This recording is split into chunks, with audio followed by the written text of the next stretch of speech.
AI की तरफ आकर्षित हो रहे हैं, तो एआई के टेक्नोलॉजी में आपकी जो यहाँ पे डाटा टेक है, क्या करने जा रहे हो या क्या कर रहे हो? आपने एक बात बिल्कुल सही कही कि सब जगह एआई का बोलबाला है, but at the same time we all need to understand as a responsible citizens that there are lot of myths around artificial intelligence. So सबसे पहले भारत के नागरिकों को मेरा ये रिकमेंडेशन रहेगा कि what is AI and what is not AI has to be understood fundamentally. At Data Tech Labs, starting from the ground level of doing AI research into agriculture, into finance, into defense, into retail segment, हम बहुत कुछ research कर रहे हैं और उसमें से काफ़ी कुछ प्रैक्टिकली इम्प्लीमेंट हो गया है. हमारे कुछ कस्टमर्स का 32% कॉस्ट सेव हुआ है और 18% प्रॉफिट्स बढ़े हैं. So this is what is achieved with the help of technology. I not से सिर्फ AI, but ultimately AI technology and mindset ये अडॉप्ट क्यों करना चाहिए? Ultimately everybody needs business, everybody needs revenue. So with the help of technology, with the help of digital transformation, with the help of learning transformation, Data Tech Labs is trying to establish transforming businesses and making an impact with assured ROI for all the industries in the world at the moment. At present AI क्या लगता है कि कितना important है आज के वक्त में? आज के वक्त में आर्टिफिशियल इंटेलिजेंस इम्पॉर्टेंट है, कितना का पैरामीटर नहीं बता सकते क्योंकि हर इंडस्ट्री में इसका इम्पोर्टेंस अलग है. मैन्युफैक्चरिंग इंडस्ट्री में इसका इम्पोर्टेंस प्रोडक्टिविटी में है, बैंकिंग इंडस्ट्री में इसका इम्पोर्टेंस डिफेंसिव है, फ्रॉड प्रिवेंट करना है, कुछ अचीव नहीं करना है बट फ्रॉड होने नहीं देना है. वैसे ही रिटेल इंडस्ट्री में कस्टमर सेगमेंटेशन है. So every industry has a different mindset of adopting technologies like AI and data. Artificial intelligence can not work without data. So सिर्फ एआई की बात करोगे तो वैसा नहीं चलेगा. AI is just a mindset, but it is implemented with the help of technology and different set of data. So एक जागरूक नागरिक के हिसाब से आपको फंडामेंटली एआई क्या है, उसके अराउंड डेटा क्या है और वो किस इंडस्ट्री में यूज करना है, ये समझना और इम्प्लीमेंट करना बहुत जरूरी है. जब से एआई आया है तो लोगों के मन में दो तरह की धारणा है कि इसका हम अच्छा यूज भी कर सकते हैं, और काफी लोगों को ये लगता है कि जैसे एआई टेक्नोलॉजी आगे जाएगी तो बहुत से लोगों को जॉब से हाथ धोना पड़ेगा. जिस तरीके से वीडियोस बनते हैं यूट्यूब पे, सारे प्लेटफॉर्म पे आते हैं, राइटअप्स आते हैं, तो इसको लेके काफी डाउट्स है. तो इसके बारे में कुछ अगर आप क्लैरिफिकेशन. मैं आपका बहुत शुक्रगुजार हूँ कि आपने ये सवाल पूछा. जैसे मैंने शुरुआत में कहा कि एआई के बारे में बहुत सारे मिथ्स हैं, गलत फहमियाँ हैं, उसमें से ही ये एक गलत फहमी है. रीज़न बीइंग एआई जॉब ले नहीं रहा है. और जब भी मैं लेक्चर्स देता हूँ या सेशंस लेता हूँ 8-8 घंटे के, 4-4 घंटे के स्टूडेंट्स के लिए कॉर्पोरेट्स में, मैं हमेशा एक पैरामीटर कवर करता हूँ, ह्यूमन वर्सेस मशीन्स. सो आर्टिफिशियल इंटेलिजेंस के आने से या टेक्नोलॉजी अडॉप्ट करने से 913 नई नौकरियों के टाइप जिसको हम जॉब रोल बोलते हैं, वो मार्केट में लॉन्च हुए हैं. This is the statistics of 31 मार्च 2025. हाँ, ये बात सही है कि 250 जॉब रोल्स बंद भी हुए हैं, बट ऐसा नहीं है कि वो 250 जॉब रोल्स बंद हुए हैं. वो लोग अगर एआई को सीख के उसका यूटिलाइजेशन अपने बेनिफिट के लिए करेंगे तो उनको नए जॉब रोल्स में ज़रूर मौका मिलेगा. So it is not that AI is taking away jobs. It is not human versus machines. It is humans with machines, and that will make an impact in the industry. Gyansa foundation भी आपका है, उसके द्वारा क्या क्या होने वाला है, क्या करते हैं आप बताइए. किसमें? ज्ञानसा फाउंडेशन आपका है. ज्ञानाशा फाउंडेशन में फिलहाल हम अभी ज्ञानाशा फाउंडेशन का कॉन्सेप्ट ही यहाँ से आया कि एक स्कूल में, एक गांव के एक स्कूल में मेरे पिताजी ऐसे ही गए थे और घूमते घूमते पहुँचे थे. बारिश का सीज़न था और वहाँ पे पेरेंट टीचर्स मीटिंग चल रही थी और एक पेरेंट खड़ा हुआ, एक आदिवासी पेरेंट खड़ा हुआ और वहाँ के जो टीचर और स्कूल मैनेजमेंट के लोग थे उनको उसने बोला कि सर, जो सर पे पानी टपक रहा है स्कूल के अंदर, क्लासरूम के अंदर, वो तो आप रोक नहीं पा रहे हो, बच्चों को क्या पढ़ाओगे. एंड दैट्स वेयर उनके दिमाग में ये आइडिया आया कि इन बच्चों के लिए कुछ करना चाहिए. एंड फिर हम दोनों ने, मेरे पिताजी ने और मैंने कुछ सोचा बट अनफॉर्चुनेटली इस सोच के दरमियान मेरे पिताजी नहीं रहे। तो फिर मैंने ज्ञानाशा फाउंडेशन बनाया और इसमें हम कोशिश कर रहे हैं कि जो टायर 2 टायर 3 गांव हैं, आदिवासी गांव है या जो दूर के गांव है जिनको एक्सपोजर नहीं मिलता है, एक गांव में जाओगे और बच्चों पूछोगे करियर क्या करना है तो वो बोलेगा या तो आर्मी में जाना है या तो 10वीं के बाद वो रोड का काम करने लग जाएगा, कहीं मजदूरी करने लग जाएगा। सो उनको पता नहीं है कि क्या करियर्स हैं क्या नहीं है। सो ऐसे गांव हमने आइडेंटिफाई किया इन एंड अराउंड महाराष्ट्र, और उन स्कूल्स में करीबन अलग अलग स्कूल्स को कुल मिला के 5000 प्लस बच्चों को हम उनका एजुकेशन और उनका करियर गाइडेंस पे काम कर रहे हैं। पिछले 5 साल में हमने 18 PSI और 34 आर्मी ऑफिशियल्स, 4 जर्नलिस्ट और 2 डॉक्टर्स उन स्कूल से निकाले हैं जिनको ये पता भी नहीं था जर्नलिज्म क्या होता है, जिनको ये पता भी नहीं था कि PSI या SSB करके कोई एग्ज़ाम होती है जो उनका करियर सेट करेगी, जिन्होंने ये सोच लिया था कि 10वीं अगर पास हो गए तो भी ठीक है, नहीं हुए तो भी ठीक है, हमें तो पत्थर फोड़ने हैं, हमें तो रोड बनानी है, हमें तो ईंटें उठानी है।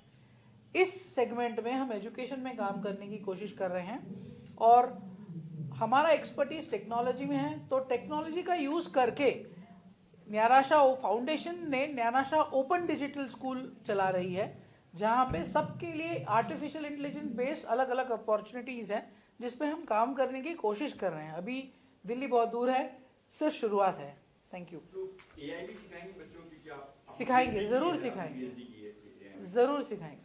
जब आप कर रहे थे 5 साल पहले जब बच्चे दादा ने कहा, तब क्या रिएक्शन माइंड में था कि ये क्या बूस्ट होगा? लगता था होगा कि आप PhD कर उसको तो 5 साल 2.5 साल प्लस वो 7 साल ये दादा ने जैसे कहा। सो PhD या आर्टिफिशियल इंटेलिजेंस ना पिछले अभी बूम हुआ सर। 200 सालों से इंडस्ट्री, अब जब से इंडस्ट्री है तब से इंडस्ट्री में है। अभी बूम इसीलिए हुआ है क्योंकि अभी अमाउंट ऑफ डेटा बढ़ा है। मे बी 20 साल पहले 30 साल पहले सब कुछ आपके फाइल में और गोडाउन में। अभी मैं एक इंस्टीट्यूट का नाम नहीं लूँगा, वो इंस्टीट्यूट हमारे पास आया है और पिछले 40 साल की फाइलें एक गोडाउन में, उसमें सारी कंप्लायंस, इनकम टैक्स की फाइलें हैं, बच्चों के रिजल्ट हैं, जो यूनिवर्सिटी और कॉलेज में सब लगता है, वो एक गोडाउन में पिछले 40 साल की भरी पड़ी हैं। और भी उसको उनको डिजिटाइज करके AI बेस्ड, क्योंकि क्या है कि बच्चा जब पास होकर बाहर निकलता है, जॉब ढूंढता है, तो उसका डिग्री वेरीफाई करने की एक प्रोसेस होती है हर कॉर्पोरेट कंपनी में। वो डिग्री वेरीफाई कंपनी को अगर 7 दिन में नहीं मिली तो बच्चों को जॉब नहीं मिलता। और आज ऐसे बहुत सारे कॉलेजेस और यूनिवर्सिटी में है जहाँ वो डिग्री वेरीफाई करने के लिए 15 दिन 3-3 महीने लग जाते हैं। इवन डुप्लीकेट डिग्री लेने के लिए 6-6 महीने लग जाते हैं। सो ये सारा चीज़ AI और डैशबोर्ड और इन प्लेटफॉर्म, ब्लॉकचेन बेस्ड प्लेटफॉर्म का यूज़ करके हम सिंप्लीफाई करने की कोशिश कर रहे हैं। सर एक सवाल है, सॉरी, आपका जो सवाल था कि AI अभी बूम हुआ है, अभी बूम इसलिए हुआ है क्योंकि डेटा आया है। It is all about data. AI तो पहले से ही था, इट इज़ जस्ट जितना डेटा बढ़ा उतना हमें पिक्चर क्लियर हुआ। AI के हिसाब में डेटा की बात करी तो डेटा को कितना रिलेवेंट मानेंगे हम? क्योंकि डेटा जो है कोई भी फीड कर रहा है AI के अंदर, तो उसके अंदर मिसगाइड भी हो सकता है। एब्सोल्युटली मिसगाइड भी होगा। तो इसीलिए AI कुछ किसी का जॉब नहीं लेगा, क्योंकि ह्यूमन लगेगा, जो ह्यूमन ज़रूर लगेगा टू वैलिडेट कि AI जो डेटा या प्रिडिक्शन दे रहा है वो सही है या नहीं है।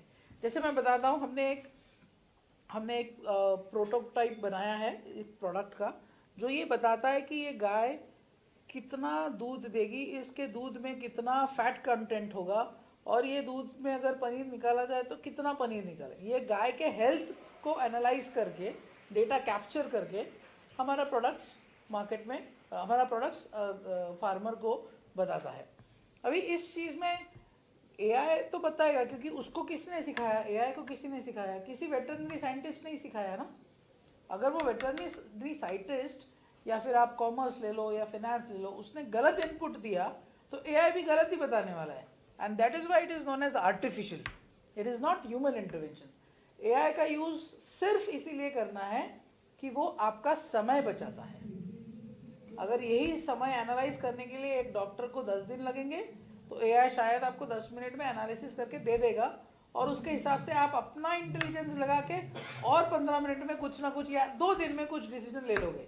स्टिल 10 दिन is reduce to 2 days multiplied by your business. आपने कौन से ऐसे प्रोजेक्ट किए कंपनी? हमने बैंकिंग एंड फाइनेंस में किया है जहाँ हम फ्रॉड पे काम कर रहे हैं. सिटीजनशिप मैनेजमेंट में किया है जहाँ पे हम वैलिडेशन ऑथेंटिकेशन में कर रहे हैं. रिटेल में कर रहे हैं. एग्रीकल्चरल में कर रहे हैं जैसे हमने बताया. हेल्थ साइंसेज में कर रहे हैं. जो दादा ने कैंसर का उदाहरण दिया, सो उसमें हमारा मल्टीपल प्रोटोटाइप्स पेटेंट्स एक्सेप्टेड हैं. So identifying cancer from the day it is detected, our algorithms define the growth path. आज अगर आपको कैंसर लेट्स से उंगली में हुआ है तो ये उंगली के सेल से वो बॉडी में कहाँ बढ़ेगा अगले 5 साल में, ये हम प्रिडिक्ट कर सकते हैं with the help of AI. और इसमें हमने हेल्थ केयर में, मैंने खुद मेरा PhD का थीसिस था और इसमें हमने काफ़ी काम करके अभी काम करने की इन सिटीजन्स के लिए काम करने की कोशिश कर रहे हैं. करने के लिए तैयार कितनी कंपनियां हैं आपके नजर में? कितनी कंपनियां हैं? किस के लिए? So the question is कि are the SMEs and the bigger enterprises are open for this digital transformations and AI, and how and what challenges? So today everybody is open for digital transformation and AI. Only thing is the education has to be correct. They should be able to validate कि technology use करके उनको क्या फायदा होने वाला है. If as an organization at Data Tech Lab or any organization working in this field is crystal clear giving the information on what the benefits would be, it would be used and adopted. How the young person How the young professional should learn and make career In AI. in AI? First, they should learn. That's very important. And that's my appeal to all young people, that keep your mind open for learning. Learning will help you in all the factors. Learning requires a lot of patience. Artificial intelligence is a lot of thought process and less of tools. And that is why it's something which you need to work out. Ma'am आप क्या कहना चाहोगे AI से? और आप- मुझे ऐसा लगता है कि बहुत अच्छी बात डॉक्टर अमित अंद्रेस जी ने बताई है. अगर हम आज सारी दुनिया की तरफ जब देखते हैं, एक तरफ भारत तीसरी महासत्ता बनने जा रहा है और जहाँ पर टेक्नोलॉजी का काफ़ी ट्रांसफॉर्मेशन होने की बहुत सारी ज़रूरत है. कहा जाता है कि 10 मिलियन जॉब्स AI में आने वाले हैं. महाराष्ट्र जैसे स्टेट में हम बात कर रहे हैं कि GSDP जो है वो कितना बढ़ेगा और उसमें हमारा कंट्रीब्यूशन क्या रहेगा. आज हम पूना में बात कर रहे हैं तो मेरे साथ मेरे सहयोगी हैं, वो भी बताएंगे कि आज 28 private universities with state universities are in Pune. IT hub is in Pune. अगर आप कहीं भी जाओ तो आपको पता चलता है कि जो भी यंग युवा यहाँ पर हम देखते हैं वो IT कंपनी से बाहर आना चाहता है, बाहर काम कर रहा है, वहाँ पे जाना चाहता है. इसका मतलब ये है कि टेक्नोलॉजी बहुत बड़ा यहाँ पर बदलाव ला रहा है. और डाटा टेक जैसी कंपनी जहाँ पर वो बात कर रहे हैं कि हम बच्चों को सिखाएंगे, तो क्या सिखाना ज़रूरत है? एक तो बात है लर्निंग की, लेकिन जब हम वर्कफोर्स बनाना चाहते हैं कोई भी इंडस्ट्री के लिए या टेक्नोलॉजी ट्रांसफॉर्मेशन के लिए, तो मुझे लगता है कि बहुत सारे बदलाव की ज़रूरत है.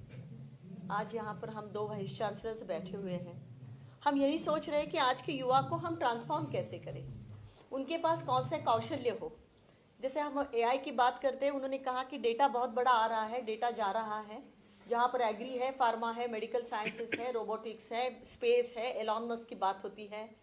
जहाँ पर हम बात कर रहे हैं, वही बात हम बात कर रहे हैं कि जहाँ पर टाटा बात कर रहे हैं कि हम कैसे इसरो को बताएं या हम कैसे इसरो के साथ काम करें. क्या COEP जैसा इंजीनियरिंग इंस्टीट्यूट, IIM जैसे, IIT जैसे लोग किस तरह से ज़्यादा यहाँ पर कंट्रीब्यूट कर पाए. तो मुझे लगता है डेटा टेक जो कंपनी है, इनका जो एक्सपीरियंस हमें लाता है. आज हमारी संस्थाएं, विश्वविद्यालय क्या चाहती है, तो सबसे यही चाहती है कि इंडस्ट्री क्या चाहता है और क्या इंडस्ट्री और हम साथ में काम कर सके, क्योंकि रोज टेक्नोलॉजी बदल रही है. ये नहीं है कि आज मैंने बोला कि ChatGPT है तो कल डीप सीक आ चुका है चाइना का. हम चाइना के बारे में बात करते हैं तो हमें पता है कि डार्क एनवायरनमेंट में उनका काम चल रहा है, जहाँ पे रोबोट्स मशीनें चला रहे हैं, फैक्ट्री चल रही। तो मेरा युवा कहाँ जाएगा, भारत का युवा कहाँ जाएगा? आज पंतप्रधान मोदी साहब वही सोच रहे हैं, अश्विनी जी भी वही सोच रहे हैं, आईटी की सारी लोग इसी चिंता में है कि भारत का युवा जो इंटेलिजेंट है, कुछ करना चाहता है, हमें करने की करता है, लेकिन हमें दिशा नहीं, हमें पता नहीं कि योग्यता कैसे हासिल की जाए। तो क्या इस तरह की इंडस्ट्री जहाँ पर पीएचडी किया हुआ है, जहाँ पर उन्होंने काम किया है, आज हमने बात की कि रिंग में से हम ब्रेस्ट कैंसर, मैमोग्राफी जैसी चीज़ें 5,000 रुपये में 2 मिनट में 10 मिनट में, इसकी मतलब है कि हम क्वालिटी चाहते हैं, हम प्रोडक्टिविटी चाहते हैं, हम टाइम सेव करना चाहते हैं। तो इसकी योग्यता, इसका एजुकेशन इस भारत में होने की बहुत ज़रूरत है। तो इस तरह की एक डेटा टेक कंपनी नहीं लगेगी भारत को, हमें तो बहुत सारी डेटा, आपने जो सवाल पूछा कितनी लगेगी, अरे हमें तो रोज लगेगी, स्टार्टअप रोज लगेंगे, हमारे यूनिकॉर्न्स बहुत लगाएंगे, हमें स्टार्टअप में इनोवेशन की बात कर रहे थे, मैंने सुना कि उन्होंने कहा कि हम इनोवेशन कर रहे हैं, हम रिसर्च कर रहे हैं। अगर ये हम नहीं कर पाएंगे तो मुझे नहीं लगता है कि भारत में का युवा फिर सक्षम, हम किस पे बिलीव करें, हम किस पे विश्वास करें? जब तक हम आंख से नहीं देख पाते हैं कि ये हो रहा है, तो आई थिंक वो करने की क्षमता द डेटा टेक जैसे कंपनियां, जो स्टार्टअप है, जो यहाँ पर फाउंडर बैठे हुए, उनसे हम एक्सपेक्ट कर रहे हैं। एनएसडीसी है, यूजीसी है, एआईसीटी है, हम सारे लोग यही सोच रहे हैं कि हमारे युवा को अच्छी तरह की, इसका मतलब है क्वालिटी तो है ही, लेकिन जो आज चाहिए, कल जो जिसके बारे में हम सोच सके, जो 10 साल के बारे में बाद में हम सोच सके, इस तरह की कंपनियां अगर हम लोगों के साथ कोलैबोरेट करती है, हमारे जिसे कहते हैं सिलेबसेस में इनका कुछ कंट्रीब्यूशन आता है, नेशनल एजुकेशन पॉलिसी में हम क्रेडिट की बात कर रहे हैं, तो क्या ये क्रेडिट हम ले सकते हैं? क्या हम एआई के लिए पाइथन हो, एसक्यूएल सर्वर हो, एसक्यूएल है आपका, उसके बाद में बिग डेटा हो, आईओटी है, ये सारी चीज़ें हमें चाहिए, फिर वो मैकेनिकल हो, फिर वो सिविल हो। आज बात, आई थिंक हम लोग बात कर रहे हैं कि जहाँ पर ड्रोन जाकर आज फूड, बैंगलोर का आपने पढ़ा होगा कि बैंगलोर में फूड अभी डिलीवरी शुरू हो गई, तो क्या पुणे में नहीं हो सकती? क्या पुणे में कहाँ कर सकेंगे? तो आई थिंक ये सारी जो इंडस्ट्री पुणे में है, और मुझे लगता है द डेटा टेक लैब जो काम कर रहा है, बहुत ही ग्रोथ जो है, फ्यूचर ग्रोथ करने की जो हम बात कर रहे हैं, आई थिंक वो यहाँ पर होनी चाहिए। बच्चों को इंटर्नशिप मिलनी चाहिए, बच्चों को, उन्होंने कहा कि ज्ञान आशा बहुत काम कर रहा है, तो मुझे लगता है कि ज्ञान आशा में से क्या हम इस तरह के साइंटिस्ट, क्या इस तरह के थिंकर्स हम क्रिएट कर पाए कि जो ये बच्चे आगे आकर ड्रोन हो, या तो एग्री में हो, या तो फिर रिंग जैसी मैमोग्राफी की टेस्ट हो। आई थिंक बहुत सारा बदलाव हमारे भारत देश में लाने की बहुत सारी ज़रूरत है, और मुझे लगता है द डेटा टेक कंपनी, हम जैसे यूनिवर्सिटीज़ के साथ ऐसी सारी कंपनीज हमारे साथ आए, हमें बताएं, बिकॉज हर एक कैंपस में कम से कम 5,000 बच्चे आज computer, AI ML, AIDS, artificial intelligence and data science, artificial intelligence and machine learning, robotics, इस तरह के सारे अभ्यासक्रम पढ़ रही है। तो मुझे लगता है कि ये सारा चीज़ हमें बहुत नज़दीकी से करना चाहिए, बहुत सारी पार्टनरशिप करनी चाहिए।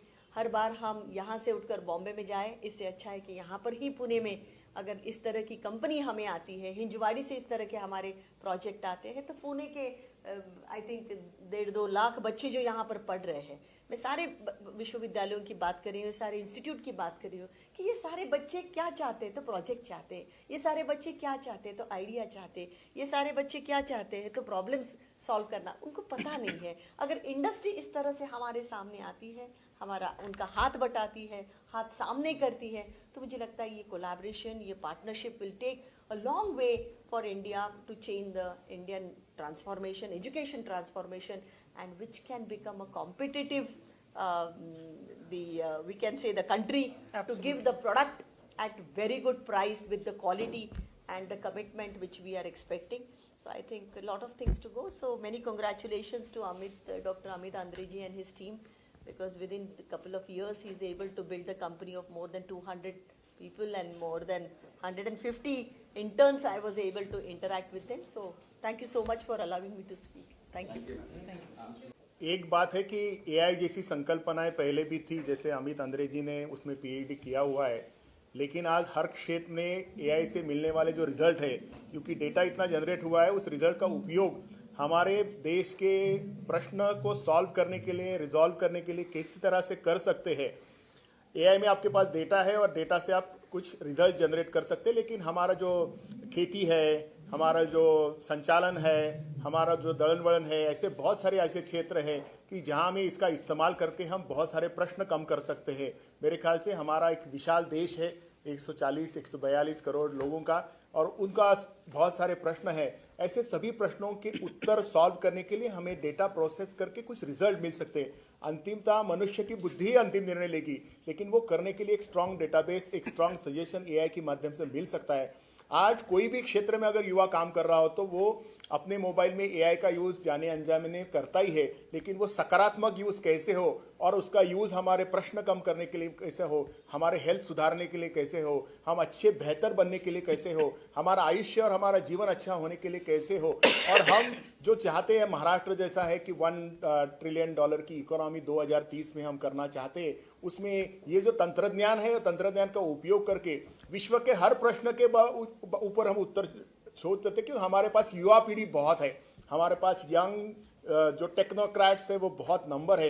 मेरे ख्याल से इसी कार्यालय में डेटा टेक लैब में कम से कम 250 से ज़्यादा स्टूडेंट्स, यंग स्टूडेंट्स अभी काम कर रहे हैं। अनेक प्रश्नों के ऊपर, अनेक विषयों के ऊपर वो काम कर रहे हैं। मेरे ख्याल से इसका सॉल्यूशन अगर क्रिएट अच्छी तरह से होगा और उसको हम डे टू डे लाइफ में इस्तेमाल करेंगे, जो हमारे प्रॉब्लम है वो प्रॉब्लम कम हो सकते हैं, भले वो खेती से रिलेटेड हो, भले वो प्रोडक्शन से रिलेटेड हो, भले वो आरोग्य से रिलेटेड हो। सब प्रश्नों का अच्छा उत्तर हमें मिल सकता है और हमारा लाइफ बेहतर बनने की कोशिश करते हैं। हमारा नहीं, हमारे देश का बन सकता है, हमारे विश्व के लिए हम कुछ कंट्रीब्यूट कर सकते हैं। तो ये यंग जनरेशन हमारी जो जनरेट हो रही है, जिनको इसमें बहुत ज़्यादा इंटरेस्ट है, बहुत ज़्यादा रुचि है, उनके माध्यम को उसका अच्छा अगर चैनलाइज करते हैं तो मेरे ख्याल से अगला जो हमारा जो नेतृत्व होगा या अगला हम लीडरशिप चाहते हैं 2047 में हमारा, तो उसमें हम हो सकते कि हमारे सब युवाओं का योगदान पूरे विश्व में अच्छा रहेगा, और उसके लिए डेटा टेक लैब एक अच्छा काम करेगी, ऐसा मैं विश्वास व्यक्त करता हूँ और उनको बहुत बहुत बधाई देता हूँ। मेरा एक सवाल है, आज जैसे आपने किसानों की बात करी, हिंदुस्तान की मतलब भारत के देश की बात करी, तो भारत देश 140 करोड़ का देश है, इसके अंदर इलिटरेसी ज़्यादा है।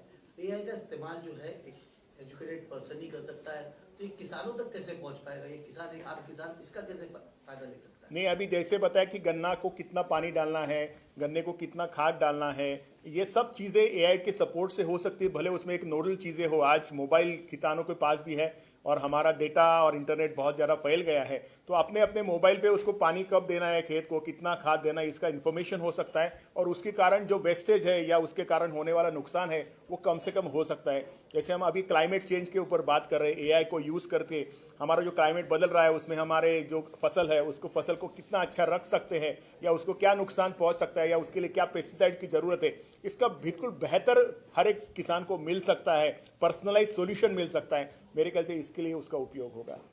एक थोड़ा सा उसमें मैं आपसे भी, आप वाइस चांसलर एजुकेशन के अंदर, मतलब हम किसानों की बात कर ले, भारत देश के अंदर सबसे ज़्यादा किसानों का देश कहा जाता है, तो यहाँ पर इलिटरेसी भी ज़्यादा है, यहाँ पर एआई का इस्तेमाल जो है करता है, उन तक का ये चीज़ कैसे पहुँचेगी उन तक? एक थोड़ा सा मिसकंसेप्शन मैं क्लियर करना चाहता हूँ पहले। एक तो हमारे देश में गांव-गांव में जो लोग हैं, भले ही वो किसान हो या कोई मजदूर हो या कोई युवा हो, टेक्नोलॉजी के बारे में बहुत बहुत ज़्यादा अवेयर हो गया है अभी।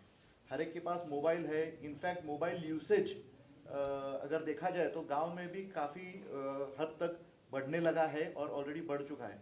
कुछ साल पहले हम लोग डिजिटाइजेशन की जब बात कर रहे थे तब क्रेडिट कार्ड कैसा कोई यूज़ करेगा, उसके बाद आफ्टर द टेक्नोलॉजी इम्प्रूव्ड हमारे यहाँ पे QR कोड आ गया, और अभी आप देखते हैं तो कोई भी आदमी, weather he is financially literate और इलिटरेट, आज पेमेंट मैकेनिज्म QR कोड के हिसाब से कर सकता है। तो उसी लाइंस पे if you go to different villages और वहाँ पे अगर technology adoption with the help of AI अभी जिस प्रकार से बढ़ने लगा है, तो मुझे नहीं लगता किसी को भी उतनी दिक्कत आएगी, because artificial intelligence will abstract out और take out the nitty-gritties of technology and bring the only the benefits to the farmers. जिससे थोड़ी देर पहले कहा गया कि स्टूडेंट्स और युवा वर्ग है, ये एआई में ज़्यादा इंटरेस्ट है आज के डेट में, तो ये वेबसाइट्स पे है, यूट्यूब, इस तरीके के सारे प्लेटफॉर्म पे जाके वो सर्च करती है, तो क्या फ्यूचर में लगता है कि सिलेबस में भी ये चीज़ों को ऐड करने से उनको ज़्यादा बेनिफिट मिलेगा?